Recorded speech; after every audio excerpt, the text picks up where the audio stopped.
우리는 지난 몇 주 동안 그 뉴스에서 게리라식 폭우가 내렸다는 얘기를 들었습니다. 한 번도 들어보지 못한 용어인데 전혀 예측할 수 없이 구름이 갑자기 나타나서 비를 쏟고 가고 그래서 이걸 게리라식 폭우다, 예측할 수가 없다, 이런 우리가 뉴스를 듣습니다. 그래서 10만 명 이상의 이재민이 나고 수재민이 나고 또 많은 사람이 죽고 그랬습니다. 이런 폭우가 내리면 노아홍수 사건의 생각이 납니다. 아마 모든 사람이 다 그 생각을 했을 것입니다. 그리고 40일 밤낮으로 이렇게 비가 쏟아졌을 때 정말 어떤 현상이 일어났을까 짐작을 할 수가 있습니다. 그러나 그 노아홍수 때 쏟아지는 것은 비라기보다는 하늘에 있는 창공 위에 있는 물층이 터진 거예요. 지하층이 터졌고 바다와 육지의 경계가 다 흐트러졌어요. 하나님께서 이 바다의 경계를 육지와 바다 사이에 경계를 주셨는데 이 중력의 힘으로 이게 조정이 됩니다. 그때는 이게 다 터졌어. 온통 세상이 물로 뒤덮였을 때 그 참상이 어떠했을까? 바람만 죽는 것이 동물, 생명이 호흡 있는 건 다 죽었는데 이번에 그런 홍수를 보면서 그런 생각을 합니다. 지난 정권 때는 인재가 많았습니다. 다리가 부서지고 무너지고 백화점이 무너지고 지하철, 비행기, 이 인재 사고가 났는데 이번에 홍수를 보면서 천재가 오면 어떡하나, 이제 그런 생각을 하게 되었습니다. 이런 고난과 위기가 이 땅에 넘어가게 해주시고 하나님의 축복의 사인이, 무지개의 사인이 이미 걸 덮게 하여 주옵소서, 그런 기도를 하게 됩니다. 타락과 부패는 저주와 심판을 몰고 옵니다.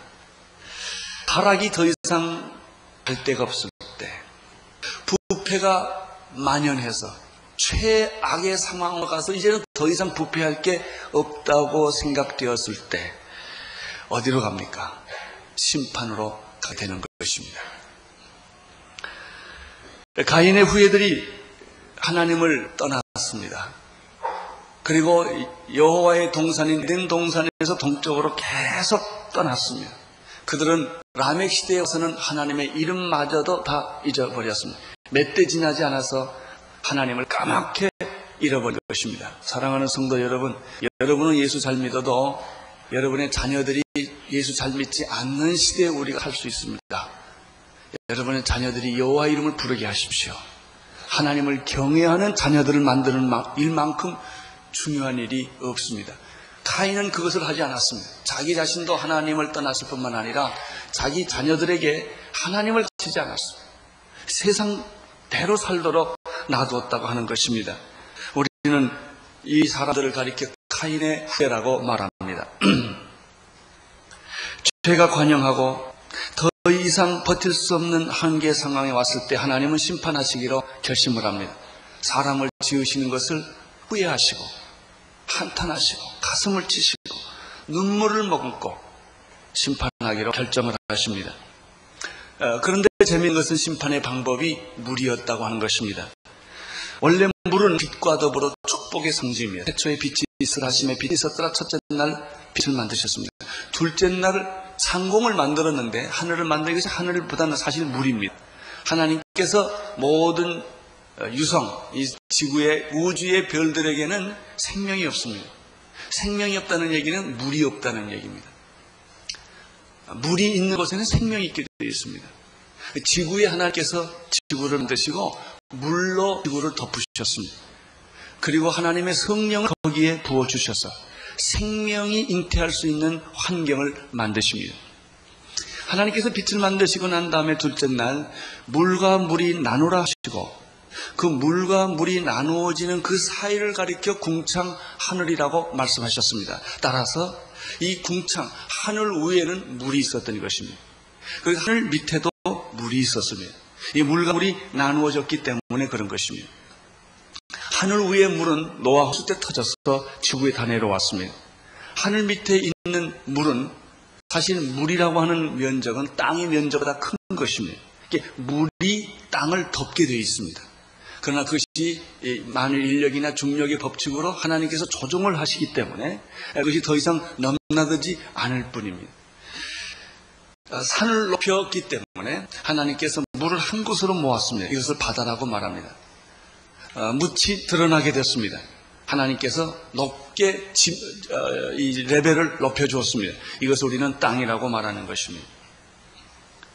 그래서 하나님께서 이렇게 주신 축복의 물에서 하늘이 나왔습니다. 물에서 땅이 나온 것입니다. 이 물을 하나님께서 원상태로 돌려버렸습니다. 이것이 노아홍수입니다. 하늘에서 비가 온 게 아닙니다. 물이 쏟아졌고 땅에서 지하수가 터졌고 바다와 육지의 경계를 없애버렸습니다. 그래서 온 세상이 물로 더듬혀서 생명 있는 것을 다 멸하시는 그런 심판이 바로 노아의 홍수입니다. 여러분, 왜 이처럼 하나님은 심판을 하실까? 이유는 간단합니다. 죄 때문입니다. 처음에는 물로 심판이 왔지만 이제 곧 얼마 되지 않아서 이 지구는 불의 심판을 받게 될 것입니다. 이제 지구는 마지막 종말의 심판을 받게 될 것입니다. 불의 심판의 예언으로 물의 심판이 있었다는 사실을 우리는 성경에서 볼 수가 있습니다. 온 인류가 죄를 범함으로 말미암아 개인의 심판이 아니라 인류 전체 심판이 오게 된 것입니다. 이 심판에는 두 가지가 있습니다. 개인적인 심판이 있고 전체적인 심판이 있습니다. 개인이 잘못했을 땐 개인이 벌을 받습니다. 내가 잘못한 것 때문에 다른 사람이 벌 받지는 않습니다. 그 잘못한 사람이 벌 받는 것이 개인적인 심판입니다. 종말에도 개인적인 종말이 있습니다. 내가 죽는 날이 개인적인 종말입니다. 그래서 누구든지 종말은 가지게 되어 있는 것입니다. 그러나 개인의 잘못과 상관없이 인류 전체가 죄가 관영하고 죄가 막연하기 때문에, 죄가 너무 크기 때문에 하나님께서는 인류 전체를 심판하기로 결정을 하셨습니다. 이것이 전체적인 심판입니다. 여러분, 이제 인류는 개인적인 종말도 있지만 어느 날 전체적인 주님이 다시 오심으로 말미암아 인류 역사가 전체적으로 심판받는 날을 우리는 갖게 될 것입니다. 어떻게 이 첫 번째 심판인 물의 심판이 인류에게 찾아오게 되었는가? 그 이유를 오늘 6장 5절, 6절에 보면은 간단하게 설명되어 있습니다. 5절, 6절을 보십시오. 시작. 여호와께서 사람의 죄악이 세상의 관영함과 그 마음의 생각이 몸 계획이 항상 악한 뿐임을 보시고 땅 위에 사람을 지으셨음을 한탄하사 마음에 근심하시고, 이렇게 되어 있습니다. 여러분, 한 이후에 죄악이 세상에 번지기 시작했습니다. 바이러스처럼 번지기 시작했습니다. 바이러스가 몸에 암을 가져왔다고 생각을 해보십시다. 서서히 자랍니다. 그러나 그 바이러스가 잘 잘 수 있는 환경이 주어지면 이 암은 급작스럽게 퍼지고 전이하는 것입니다. 죄가 들어왔습니다. 그래서 하나님의 형상대로 지음받은 사람이 하나님의 형상대로 사람을 만들지 못하고 이제 카인 이후로부터는, 아담 이후로부터는 죄인의 형상대로, 사람의 형상대로 사람이 태어나기 시작을 합니다. 처음에는 그것이 그렇게 중요하지 않았습니다. 날이 갈수록, 시간이 갈수록 죄는 깊어지고 넓어지고 커진 것입니다. 이것은 갑자기 엄청난, 마치 암이 온몸에 퍼지듯이, 바이러스가 순식간에 퍼지듯이 이 인류 역사에, 지구 위에 이 죄가 만연하게 된 것입니다. 사람이 죄악이 세상의 관영함과 그 다음에 마음의 생각의 모든 계획이 항상 악한 것을 보시고 하나님은 후회하기 시작했습니다. 이제는 더 이상 막을 수 없고 더 이상 긍휼을 베풀 수 없는 한계 상황까지 온 것입니다. 여러분, 죄라고 하는 것은 처음에 지으면 하나님 봐주세요. 나쁜 짓 해도 봐주시고, 거짓말해도 봐주시고, 그래서 다 잘 넘어가요. 여러분, 잘 넘어갈 때 조심하십시오. 그게 잘 넘어가는 게 아니에요. 쌓아지는 거예요. 이렇게 자꾸 쌓아지는 거예요. 여러분은 모르시지만 죄는 쌓아지는 거예요. 그 죄의 어떤 일정한 무게가 생길 때 구름이 어떤 순간에 피로 변해버리듯이 그 모든 죄는 심판과 저주로 땅에 툭 하고 떨어지는 것입니다. 그때는 후회한들 소용이 없습니다. 이 5절 6절에 보면은 사람의 죄악이 세상에 관영했고 사람들의 마음의 생각의 모든 계획이 악한 것을 보시고 하나님께서 고민하기 시작하십니다. 괴로워하기 시작합니다. 눈물을 흘리기 시작합니다. 그리고 결정하셨습니다. 다시 시작하자. 지금까지 지어놓은 사람들을 다 쓸어버리시고, 마치 토기장이가 토기를 만들 때 성성스럽게 만들었지만 누가 와서 방해를 했습니다. 토기가 원하는 대로 안 만들어졌습니다. 이것을 고쳐보려고 애썼지만 잘 안 됐을 때 그 흙을 다시 만드는 겁니다. 부셔버리는 것입니다. 그리고 다시 만들자. 하나님이 이렇게 결심을 하신 것입니다. 우리는 이 인류 최초에 임했던 이 노아의 대홍수 사건을 이해하기 위하여 오늘 6장 1절, 2절부터 말씀을 시작하고자 합니다. 1절, 2절을 보십시오. 시작.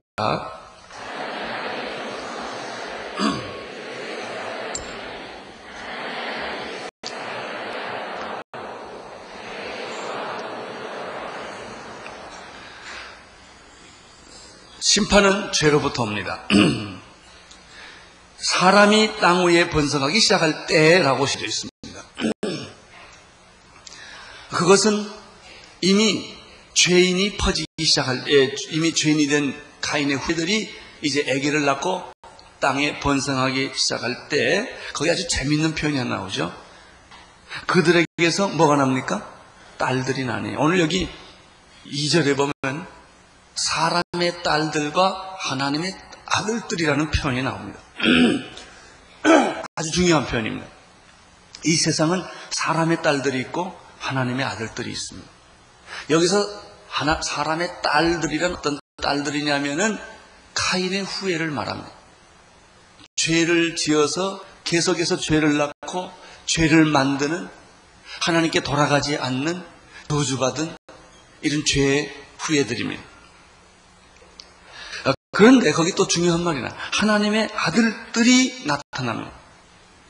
사람의 딸들의 아름다움을 보고 자기의 좋아하는 모든 자를 아내로 삼았더라, 이렇게 되어 있습니다. 인류에게는 두 후손이 있습니다. 뱀의 후예와 여인의 후예입니다. 창세기 3장 16절에 최초의 하나님의 예언이 나타납니다. 그것은 내가 너로 여자와 원수가 되게 하고 너의 후손도 여자의 후손과 원수가 되게 하리니 여자의 후손은 내 머리를 상하게 할 것이요 너는 그의 발꿈치를 상하게 할 것이니라. 그거는 아무나 읽는 게 아니에요. 여러분이 성경은요 모든 인류를 위해 주어진 책이 아니라는 거 아시죠? 이거는 구원받는, 예수 믿는 택한 사람들만이 읽는 책입니다. 이 책을 예수 안 믿는 데 갖다 줘보세요. 그냥 잡니다. 못 알아봐요. 무슨 말을 했는지 못 알아듣습니다. 여러분, 사랑하는 사람들끼리 하는 얘기를 사랑하지 않는 사람은 못 알아들어요. 성경은 하나님께서 자기 사랑하는 백성들에게 주신 책이에요. 여기 있는 말씀은 귀 있는 자는 들을지어다. 이 예언도 마찬가지. 하나님의 택한 백성들이 이 이야기를 알아듣는 거예요. 뱀의 후손이 있고 여인의 후손이 있다는 것이죠. 뱀의 후손은 어떤 사람입니까? 사탄에 속한 사람들입니다. 사탄의 기질을 가지고 사탄의 모든 속성을 이어받은 가인의 후손을 뜻합니다. 여인의 후손은 어떤 사람입니까? 비록 아담으로 말미암아 죄의 속성을 받긴 받았지만은, 그러나 계속해서 이 사람들은 하나님의 이름을 부르고 피의 제사를 계속 드리는 사람들이에요. 가인의 후예는 제사를 안 드립니다. 똑같은 죄인이에요. 아벨의 후예도 똑같은 죄인이에요. 죄인이라고 하는 건 똑같습니다. 멸망받을 자라고 하는 것은 똑같습니다. 우리 예수 믿는 사람이나 안 믿는 사람이나 똑같이 죄인이에요. 그러나 예수 믿는 사람의 특권이 뭔지 아십니까? 우리는 하나님의 이름을 부르고 있고 교회를 찾아오고 있고 완전하지 않습니다. 우리 실수 많습니다. 허물이 많습니다. 그럼에도 불구하고 자꾸 하나님께 돌아가려는 마음이 있는 사람이 아벨의 후예예요. 죄인이지만 전혀 하나님을 잊어버리고 주먹질을 하고 마음대로 자기 마음대로 살고 하나님을 까맣게 잊어버리고 교회라는 교자는 자기 입술에 올리지 않는 사람이, 이게 달라요. 죄인이지만 달라요. 가인의 후예는 하나님의 이름을 부르지 않아요. 가인의 후예는 노아 때 멸망하는 그 사람들이 돼버리는 족속들이에요. 이 사람들을 가리켜 성경은 하나님의 딸들이라는 표현을 썼어요. 그러나 하나님 죄를 지었고 하나님으로부터 멀리 떨어져 있지만 그럼에도 불구하고 울면서 고통하면서 애통하면서 그리고 상처를 받으면서도 하나님께로 자꾸 돌아오려고 하고 하나님의 이름을 부르고 교회 나오고 이러는 족속들이 있습니다. 이 사람들이 아벨의 후예들이에요. 이 사람들을 가리켜 성경은 하나님의 아들들이라는 표현을 썼습니다. 2절을 보십시오. 2절 시작. 하나님의 아들들이 사람의 아들들의 아름다움을 보고 자기들의 좋아하는 모든 자의 아내를 삼으시라. 문제가 생겼습니다. 여러분, 사람의 딸들이 타락하는 것은 문제 안 삼습니다. 그는 어차피 그 길을 가는 거니까. 그들이 하나님 이름 안 부르는 건 너무나 당연하니까. 세상과 짝게 살고 마귀의 종로로 사는 것은 그들의 본질에 속한 거예요. 이게 세상 문화에 문제가 있어요. 하나님의 아들들이에요. 하나님의 아들들은 죄인이요, 그들도 죽음과 고통과 병과 똑같이 걸리는 이 사람의 특징은 에노스처럼 하나님을 부른다는 것입니다. 하나님의 이름 부르고 다시 제사를 드리고 가서 하나님께 예배를 드리는 족속들이에요. 문제는 어디서 생겼느냐? 사람의 딸들이 타락한 데 있지 않습니다. 하나님의 아들들이 하나님을 예배하고 제사를 드리고 하나님의 이름을 부르다가 유혹을 받은 거예요. 사람의 딸들의 아름다움을 보고 순식간에 유혹을 받아서 하나님께 예배 드리는 것 대신에 사람의 딸들을 따라다니기 시작을 한 것입니다. 그들과 연애하기 시작한 것입니다. 그들과 결혼하기 시작한 것입니다. 여러분, 노아의 홍수가 여기에 결정적인 역할을 하는 거예요. 여러분, 지금 정치, 경제, 사회가 타락하고 경제 위기가 오고 지금 여러 가지 사회가 어려운 거는 그걸 가지고 하나님이 나무라시지 않아요. 그건 죄인들의 당연한 속성이거든요. 아니, 정치, 경제가 어떻게 사회를 구원합니까? 하나님이 화가 나신 건 뭔지 아세요? 교회가 타락한 거예요. 하나님의 아들들이 제 위치를 지키지 않고 세상 사람과 똑같이 세상 사람들의 그 아름다움과 쾌락과 이기주의와 욕망을 그대로 닮아가는 모습을 볼 때 하나님이 화가 나십니다. 하나님 아들들이 세상의 딸들의 아름다움을 보고 제사 드리는 거 포기하고 교회 가는 거 포기하고 하나님 섬기는 거 포기하고 세상 사람들처럼 똑같이 살아가는데 마음이 흔들렸고 정절을 뺏겼고 순결을 뺏겼고 우상 숭배하고 똑같이 그들에게 살아갈 때 하나님의 마음이 말할 수 없이 상처를 받은 이게 2절의 말씀입니다. 사탄의 유혹은 언제나 아름다움에 있습니다. 최초의 인류의 조상인 아담과 이브를 먹을 때도 먹음직하고 보암직하고 탐스럽게 할 만큼 지혜로운지라. 사랑하는 성도 여러분, 먹음직하고 보암직한 사람들 조심하시기를 바랍니다. 그런 물건을 조심하십시오. 그런 자리에 올라가는 거 위기입니다. 사람들은 뭣도 모르고 불 속에 들어갑니다. 사람들은 뭣도 모르고 불을 짓습니다.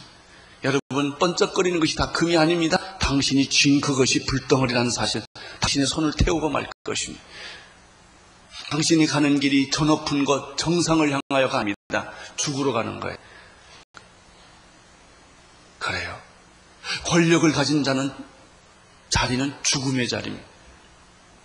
우리나라에 안기부장의 말로가 좋은 분이 어디 있습니까? 왜? 권력이 있기 때문에 그래. 대통령의 자리가 얼마나 무서운, 거기에 불구덩 같은 자리인 줄 아십니까? 근데 사람들은 거기를 찾고 가요. 왜? 거기가 좋은 줄 알고. 위험한 자리입니다. 실력 없는 사람이 높은 위치에 가면 그 자리는 저주의 자리가 있는 거죠. 그런데 사람들은 그걸 몰라요. 먹음직하고 보암직하고 지혜롭게 할 만큼 탐스러운 것을 그 추구해가는. 여러분, 인간 안에 어찌 미가 아름다움이 있습니다. 진선미는 하나님이에요. 하나님이 신실하시고 하나님이 진실하시고 하나님이 아름다우시고 하나님이 의로운 거예요. 어찌 인간 안에 진이 있고 선이 있고 미가 있겠어요. 그래서 착각인 거예요. 사람이 아름다워 보이고 사람이 매력스러워 보이고 사람이 그럴듯해 보이고 여러분 자리가 나를 행복하게 만들 것 같고 그 집이 나를 행복하게 만들 것 같고 그 물건만 가지고 있으면 돈만 가지고 있으면 내가 행복하게 같이 생각하는 것이죠. 여기에서 하나님의 아들들이 착각을 합니다. 하나님의 아들들이 순식간에 흔들린 거예요. 하나님 믿으면서도 세상적인 방법을 다 따라간 것이죠. 세상의 가치관과 똑같이 행동을 한 것이죠. 이것이 바로 하나님의 아들들이 세상의 딸들의 아름다움을 보고 자기의 좋은 대로 그 여자를 택하여 아내를 삼았다. 여러분 좋아하는 건 괜찮아요. 좋아도 안 하면 되잖아요. 아내를 삼으면 사건이 생깁니다. 아기를 낳거든요. 이 사람들이 하나님의 아들들이 사람의 딸들과 잠깐 실수할 수 있어요. 새가 내 머리에 날아갈 수 있어요. 그러나 새가 내 머리에 둥지를 치우는 것은 당신 잘못이에요. 그건 내 문제예요. 우리가 유혹받을 수 있어요. 시험도 있어요. 그러나 단계가 넘어서서 다 하나님의 아들들이 자기의 주제 파악을 하지 못하고 자기의 신분을 알지 못하고 자기가 정말 제사를 드리고 하나님께 나아가고 하나님의 이름을 부르는 그래서 모든 세상의 죄악을 막고 있던 보루였어요. 의인 10명이 소돔과 고모라의 심판을 막고 있던 보루였어요. 소돔과 고모라는 어차피 심판받을 수밖에 없는 사람들이에요. 그러나 의인 10명이 없기 때문에 그 보루가 터진 거예요. 예레미야 5장 1절에 보면은 한 사람의 의인이 없기 때문에 예루살렘이 회파를 당합니다. 그렇습니다. 이 세상 사람들의 많은 사람들의 죄악의 문제가 아니에요. 그 사람들은 어차피 죄를 짓게 돼 있고 죄의 문화를 만들게 돼 있어요. 문제는 이 세상 죄악을 막고 있는 교회나 목사들이 제 위치를 지키느냐 하는 문제예요. 여러분 여리고 성을 침략할 때 여호수아가 대제사장들과 함께 요단강을 건널 때 어떻게 건납니까? 법궤를 맨 대제사장이 먼저 가서 요단강 물을 발로 밟습니다. 홍수 때입니다. 새벽에 흐르던 그 물이 대제사장이 덮개를 들고 요단강 물을 밟는 순간에 그 물이 역류를 합니다. 그래서 이스라엘 백성이 다 건너갈 때까지 대제사장은 덮개를 들고 그 물을 밟고 있는 거예요. 이스라엘 백성이 다 건너간 다음에 이 대제사장이 자기들도 건너서 마지막 발을 떼는 순간에 그 역류하던 요단강물이 다시 흐르는 거예요. 이게 교회 역할이에요. 이게 그리스도인의 역할이에요. 여러분 나라를 지키는 사람들은 60만 군대가 아니라 기도하는 그리스도인들이에요. 깨어 기도하는 교회예요. 교회가 제 역할, 제 위치를 감당하지 못하고 세상과 똑같이 세상적이고 물질적이고 인기를 좋아하고 명예를 좋아하고 화려하고 이렇게 됐을 때 어떤 일이 일어나는가? 이것은 마치 여러분 이런 보초병이 지키는 사람, 적을 지키는 사람 있지 않습니까? 이 사람이 그 집을 지키다가 내려와가지고 망대에서 내려와 파수꾼이 망대에서 내려와가지고 주막집에 들어가서 술 먹는 거하고 똑같은 거예요. 여흥을 즐기고 술을 먹고 망대자리를 벗어나서 하는 것이 하나님의 아들들이 세상의 딸들과 결혼한 거예요. 어떻게 되겠어요? 적군이 올 때 누가 경계를 내릴 사람이 없고 나팔을 불 사람이 없는 거예요. 순식간에 적이 쳐들어왔을 때 그 마을은 초토화되어 버리고 하는 것입니다. 이것이 오늘 한국의 현실이에요. 여러분 우리 교회는 이 사실을 역적으로 분명히 깨달아야 돼요. 오늘날 한국 사회가 어려워진 것은 종교가 타락해서 그런 거예요. 종교의 타락은 목사의 설교의 타락이에요. 교회가 방향을 잃어버린 거예요. 여러분 기독교가 타락했기 때문에 정치가 타락해요. 여러분 정치가 타락했기 때문에 경제가 타락합니다. 정치가 타락하지 않으면 절대로 경제는 타락하지 않습니다. 이 경제가 타락하기 때문에 사회 전체의 도덕성이 다 무너져 버리고 우리가 겪는 오늘 우리 사회를 겪게 되는 것입니다. 이런 일들의 원인이 오늘 이 창세기 6장에 2절에서 그 원인을 발견하게 되는 것입니다. 사는 길이 하나 있습니다. 교회가 금식하고 회개하고 정신 차리는, 하나님께 돌아오고. 회개는 예수 안 믿는 사람이 어떻게 회개하겠어요? 믿는 사람이 회개하는 거예요. 택한 사람들이 회개하는 거예요. 택함 받지 않는 사람들이, 하나님 모르는 사람들이 어떻게 회개를 해요? 결국 회개의 주제는 우리 믿는 사람들이요, 하나님을 아는 사람들이 제 위치로 빨리 돌아오는 거예요. 나는 여러분들이 하나님의 이름을 부를 수 있게 되기를 바랍니다.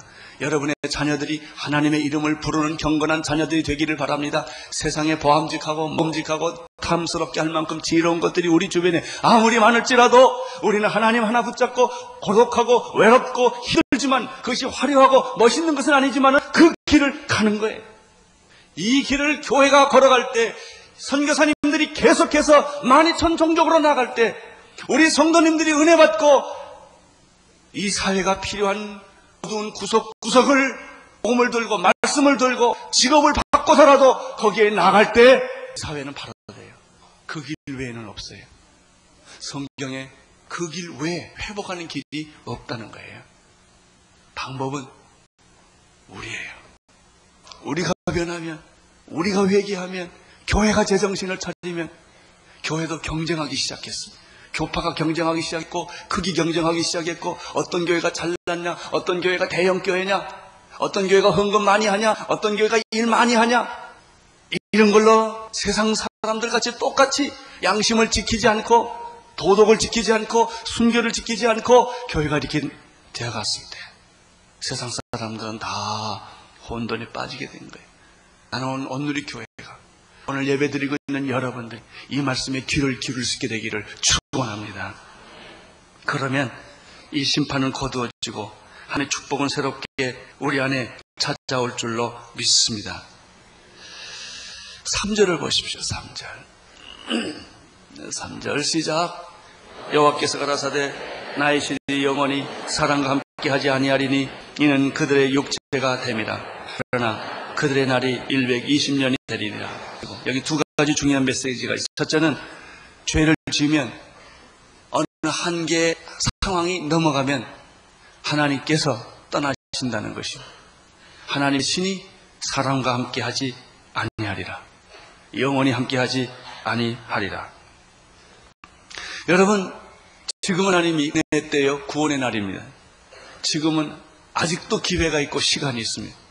그러나 시간이라고 하는 것은 영원하지 않습니다. 어느 순간이 끝납니다.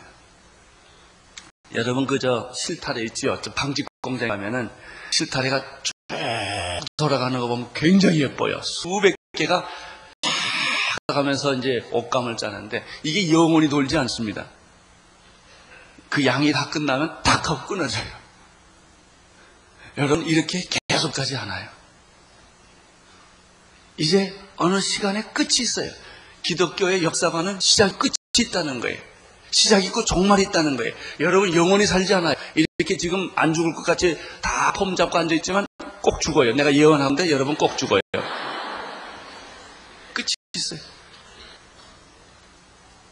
종말이 꼭 있다고요. 종말도 심판도 개인적인 심판이 있고 역사적이고 전체적인 심판이 있듯이 종말도 개인적인 심판, 개인적인 종말, 내가 죽는 날이 개인적인 종말이고요. 이 역사 전체가 종말을 고해요. 하나님께서 지금은 은혜를 주세요. 성령을 부어주시고 하나님은 우리 앞에 계신 줄로 믿습니다. 그래서 넘어가는 거예요. 잘못해도 넘어가고 실수해도 넘어가요. 잘나서 넘어간 거 아니에요. 여러분 의롭고 올바라서 넘어간 거 하나님이 지금은 봐주고 계세요. 이 자동차가 말이죠. 구르마가 언덕 위에 있는데 하나님이 미끄러지지 않으려고 그 바퀴 밑에다가 이만한 돌을 갖다 딱 띄워놨어요. 그래가지고 안 내려가는 거예요. 근데 자기가 잘난 줄 알고 안 내려가고 있는 줄 아는 거예요. 아니에요. 하나님 그걸 띄워주신 거예요. 하나님이 감추어줬어요. 마치 이건 뭐하고 똑같으냐면 자기 자식이 잘못했을 때 부모는 어떻게 해요? 자꾸 감춰주잖아요. 공부 못해도 감춰주고 좀 못나도 감춰주고 나쁜 짓 해도 감춰줘서 굉장히 괜찮은 것도 자꾸 만들어주잖아요. 실수해도 용서해주고 또 용서해주고 또 용서해주는 것처럼 하나님께서 우리를 자꾸 봐주세요. 이래도 봐주시고 저래도 봐주시고 봐주셨어요. 그러나 그것도 한계가 있어요. 하나님이 여기 뭐냐, 하나님의 신이 내가 영원히 너와 함께 있지 않겠다 이렇게다. 이게 심판이란 말이에요. 하나님이 너와 함께 있던 그 자리를 떠나겠다. 나는 여러분의 집에서 하나님이 떠나지 않게 되기를 축원합니다. 우리 교회가 지금 부흥하고 있어요. 그러나 하나님이 함께 하기 때문에 잘나서 그러는 거 아니에요. 그러나 우리가 오만하고 교만하고 우상숭배하고 하나님이 원하지 않는 목회를 만약 한다면 하나님은 떠나버리실 거예요.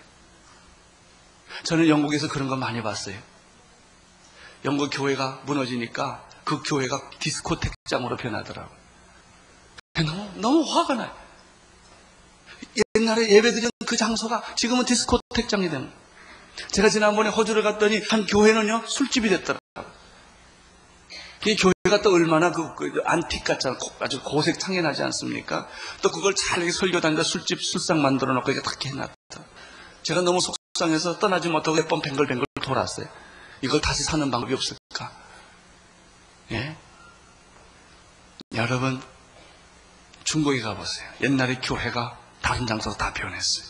신이 떠나면, 하나님의 신이 떠나면 그렇게 화려했고 그렇게 멋있었던 사람 다 가는 거예요. 하나님의 신이 사람과 함께 하지 아니하니라. 왜냐하면 그들이 육체가 되었기 때문이다. 갈라디아서 5장 16절 17절에 보면 이런 말이 있지요. 내가 이르노니 너희는 성령을 쫓아 행하라. 그리하면 육체의 욕심을 이루지 아니하리라. 육체의 소욕은 성령을 거스리고 성령의 소욕은 육체를 거스리나니 이 둘이 서로 대적함으로 너희의 원하는 것을 하지 못하게 함이니라. 그렇습니다. 성령의 소욕과 육체의 소욕은 만날 수가 없습니다. 하나님과 죄는 만날 수가 없습니다.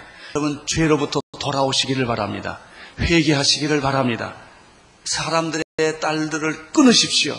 사람들의 딸들의 아름다움을 받고 계속 빠져나가면 할 수 없이 하나님이 떠날 수밖에 없어요. 여러분이 하나님을 원하십니까?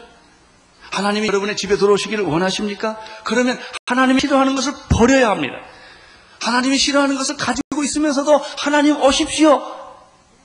하나님이 오시지 않습니다. 성령과 성령의 소욕과 육신의 소욕은 공존할 수 없다고 말했습니다.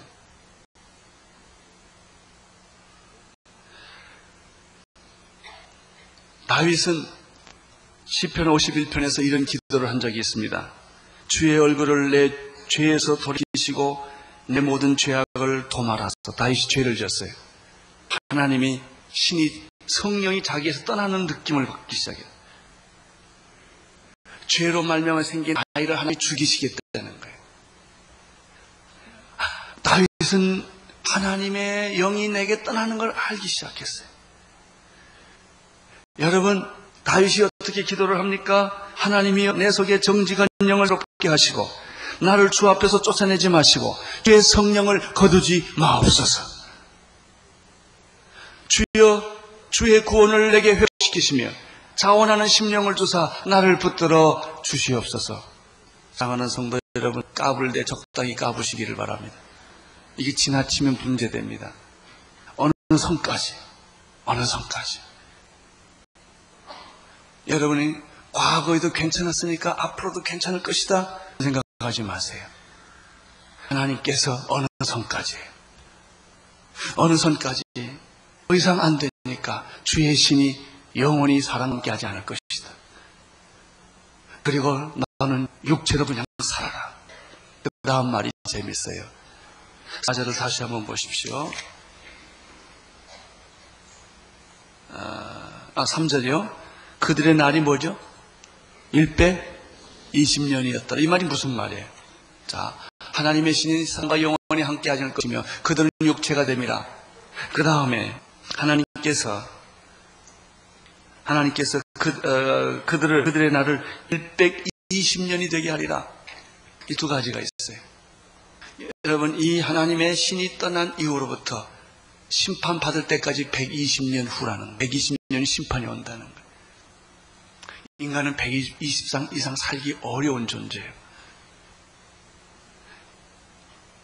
죄를 지으면 심판이 이 말이니 사람에게 죽는 것은 한 번 오는 것이에요. 그 후에는 심판이 있으리니 그랬어요. 여러분, 오늘 아침에 설교는 좀 무거워요. 그렇죠? 그렇게 우리에게 소망과 빛을 주는 얘기는 아니지만 그러나 이것이 진짜 소망을 주는 거예요. 이게 진짜 구원하는 거예요. 다 괜찮다, 편안하다 이러는 거 아니에요. 죄지면 망한다 이거예요. 당신이 회개하지 않으면 심판이 온다 이거예요. 여러분은 오늘날 교회에서 목사가 설교 안 하는 주제 중에 하나가 지옥 설교 안 합니다. 지옥이 있다는 걸 얘기 안 해요. 왜 그 말하면 교인들이 다 가버릴 것 같아가지고. 오늘 지옥 설교하면 그 다음 주일날 교인들이 안 올 것 같아서. 그 소리 안 합니다. 천국 얘기는 또 지옥 얘기 안 합니다. 지옥이 있다는 사실을 여러분 아시기를 바랍니다. 죄의 싹은 사망이요. 하나님은 말이죠. 얼마나 공평하냐면 북한 사람들에게도 정의를 요구하지만 이남 사람에게도 정의 요구한다는 거예요. 하나님 북한 사람만 다루지 않아요. 하나님의 공의의 잣대는 똑같이 아무리 교회가 많고 예수 믿는 사람이 많아도 잘못하면 하나님은 공의의 심판을 드시는 분이에요. 지금 우리가 당하고 있잖아요. 회개하셔야 합니다. 돌아오셔야 합니다. 여호와 이름을 불러야 합니다. 그분에게 피의 제사를 드려야 합니다. 우리는 그분에게 두렵고 떨림으로 나아갑니다. 그때 우리는 살게 된 것입니다. 그때 우리에게는 구원이 있게 되는 줄로 믿습니다. 마태복음 24장 38절 39절에 보면은 홍수전에 노아가 홍수에 들어가던 날까지 사람들이 먹고 마시고 장가들고 시집가고 있었으며 홍수가 나서 저희를 다 멸하기까지 깨닫지 못하였으니 인자의 임함도 이와 같으리라. 홍수 때 그랬습니다. 지금도 똑같습니다. 사람들은 하나님을 두려워하지 않습니다. 내가 원하는 것은 이 백성이 하나님을 두려워하는 것입니다. 지금 IMF를 졸업하는 게 급하지 않아요. 하나님을 경외하는 백성이 되는 것이죠. 여러분, 오늘 우리가 경제 위기에서 벗어나는 것보다 더 중요한 것은 우리 민족의 도덕성을 회복하는 거예요. 교회가 숫자가 지금 너무 많아졌어요. 5만 개가 넘는다는 거예요. 6만 개가 된다는 거예요. 목사 수가 얼마나 많아졌는지 몰라요. 예수 믿는 사람이 얼마나 많아졌는지 몰라요. 이건 위기예요, 위기. 가짜들이 많아졌으니까.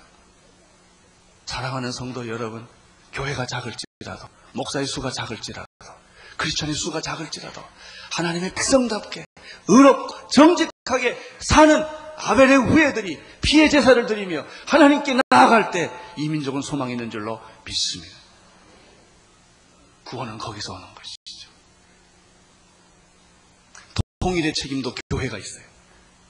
경제 위기의 책임도 교회가 있어요. 하나님의 아들들에게 있다고 해요. 사람의 아들들은 어차피 그렇게 사는 거예요. 세상 사람들은 어차피 그렇게 사는 거예요. 여러분, 세상으로 가지 마십시오. 사람의 아들들의 아름다움에 터치돼서 거기에 놀러 다니지 마십시오.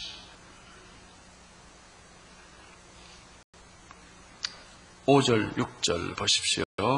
4절을 보십시오. 4절 시작.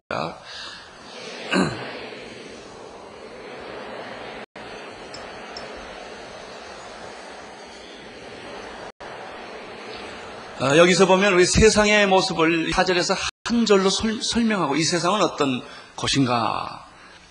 네피림이 존재하는 곳이다. 네피림은 거인이다. 거인. 아주 장군, 거인. 그 네피림들은 어떻게 태어났는가. 하나님의 아들들이 사람의 딸들과 결혼하여 자식을 낳았다는 거예요. 잠깐 혼돈할 수는 있어요. 그러나 결혼하면 자식을 낳아요. 그 자식이 누구냐? 그 당시의 영웅이에요. 그 당시에 고대 유명한 사람이었다라고 말하고 있죠. 그들은 용사라 고대 유명한 사람이었더라. 그 사람을 가리켜 네피림이라고 해요. 이건 무슨 말이에요? 고대 영웅, 고대 유명한 장군, 고대 거인들이란 무슨 뜻이에요? 수없는 많은 전쟁에서 이겼다는 뜻이에요. 약자는 죽고 강자는 살아났어요. 그 사람을 영웅이라고 그래요. 그 사람은 고대 아주 유명한 사람으로 사람들의 존경을 받죠. 사람을 많이 죽인 사람이라는 뜻이에요. 네피림들이 많이 있었다.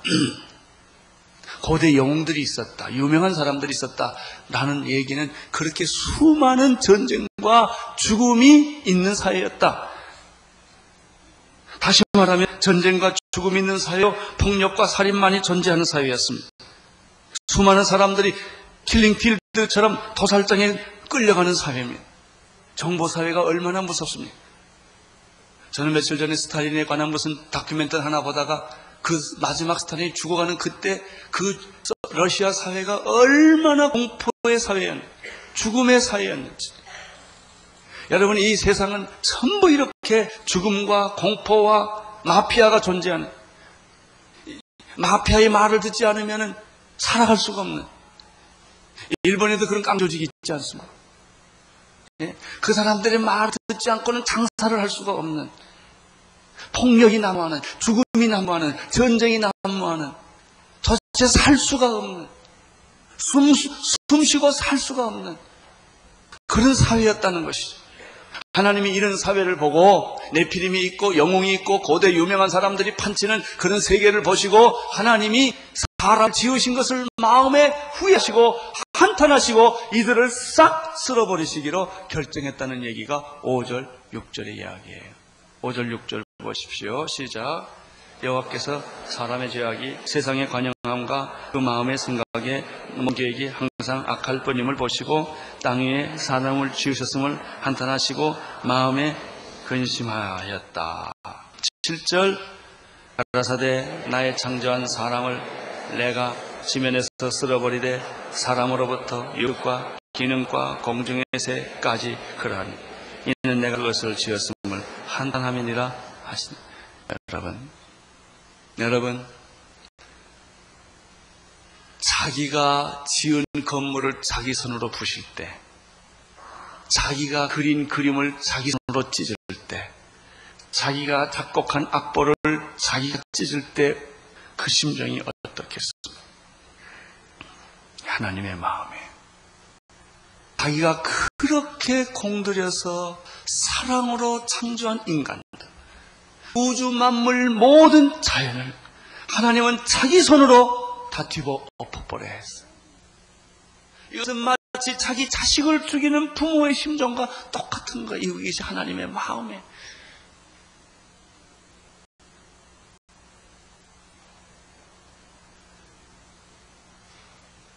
그러나 하나님은 멸망을, 심판을 주시되 완전히 하지 않습니다. 8절. 그러나 노아는 여호와께 은혜를 입었다. 하나님은 모든 인간을 짐승과 동물까지 다 써버리는 가운데서도 하나님의 사랑 살아 있었습니다. 하나님의 은혜는 계속된 것입니다. 심판 중에 계속되었습니다. 그 사람이 노아입니다. 노아는 하나님의 은혜를 받았습니다. 여러분, 이제 곧 불의 심판이 올 것입니다. 인류의 종말이 올 것입니다. 이 마지막 시대에 하나님은 온 인류를 심판하시고 바벨론 문화를 심판하실 것입니다. 그 짐승을 죽여서 무저갱성에 집어넣을 것입니다. 이 심판 중에 하나님은 노아처럼 마지막 이 시대에 하나님의 은혜를 입은 자들을 통하여 구원의 역사를 계속하실 것입니다. 그분이 바로 여러분입니다. 성령 받고 예수 믿고 구원받고 하나님의 말씀에 바로 서서 세상에 요동하지 아니하고 세상의 딸들의 아름다움을 보면서 거기 빠져들어가지 아니하고 그 자리를 지키고 그 믿음을 지키고 내 믿음을 지킬 뿐만 아니라 내 자녀들에게까지도 그 믿음을 지키기를 원하는 하나님의 거룩한 백성들을 통하여 이 세계는 구원받을 것입니다. 모든 미전도 정적은 구원을 받게 될 것이며 이스라엘은 회복을 받게 될 것이며 그날에 우리는 공중에서 영광 가운데서 하나님을 만나게 될 것이며 예수님께서 왕으로 오실 때 우리는 함께 그분과 함께 왕노릇하는 축복을 받게 될 줄로 믿습니다. 사랑하는 성도 여러분, 바로 이것이 여러분과 나입니다. 구원받은 자의 축복입니다. 주님, 이 땅을 긍휼히 여겨주시고 심판을 잠깐 보류하여 주시고 오늘 교회가 회개하고 돌아오게 하시고 목사들이 강대상에서 설교를 바르게 하게 하여 주시고 하나님의 말씀을 바로 선포하게 하여 주시옵시고 교인의 숫자가 작을지라도 주님이 한 사람 한 사람의 진짜 교인들 만들어 주시고 세상의 딸들의 아름다움에 미혹되어서 결혼하는 일이 없게 하여 주시옵소서. 하나님의 축복이 오늘 우리 민족과 여러분에게 함께 하시기를 바랍니다. 기도하겠습니다.